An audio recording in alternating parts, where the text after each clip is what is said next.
Mapagpalang araw, tara, ipasyal ko kayo dito sa That Little Cafe here in the Orchard Hotel. The Orchard Hotel is located in Legarda Road in Baguio City. Maganda at mabango dito sa loob ng Orchard Hotel. Nandito kami para mag-lunch. Bigla kasi yung pagyaya ni Kuya Mike Ong papunta dito. Meron kaming fellowship this afternoon sa That Little Cafe. Sa mga turista na aakyat ng Baguio, pwede nyo itry dito sa Orchard Hotel. Maganda dito, malinis at mabango. Ayan si Christian, ang aking mabait at mapagmahal na asawa. Sa lahat ng lugar na pinupuntahan ko, nagpapapicture talaga ako.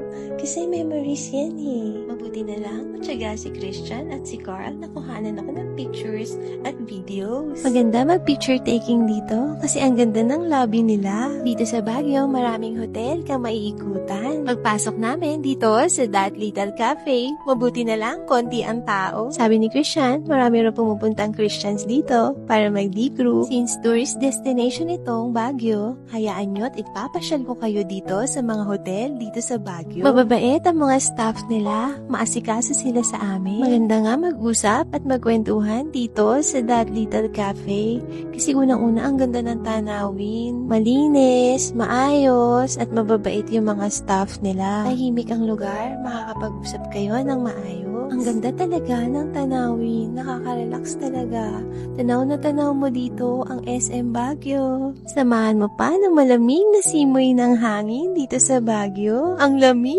Ang ganda din ng Christmas tree nila. Nag-start na magkwentuhan si Christian at si Kuya Mike while waiting for our orders. Dito sila madalas nagdi-D-group every 2 weeks. Si Kuya Mike ang aming D-group leader. Mabuti na lang matyaga si Kuya Mike sa amin na mag-Bible study. Marami kaming natututunan sa kanya. Sa CCF Baguio kami nag-church every Sunday. Ginaganap ito sa Cordillera Hall in Baguio Country Club. Napakahalaga na meron tayong fellowship with fellow brothers and sisters in Christ. Mahalaga na nagbabasa tayo ng Bible kahit 1 chapter a day para palakasin ang spiritual na buhay natin at makilala pa natin si Lord. Man does not live by bread alone but every word of God. Halika't ipapasyal kita dito sa labas ng Orchard Hotel. Ayan, napakaganda ng tanawin. Hindi nakakasawang tingnan. Ito naman si Carl, pinuntahan kami dito sa Orchard Hotel. After ng class niya sa UP,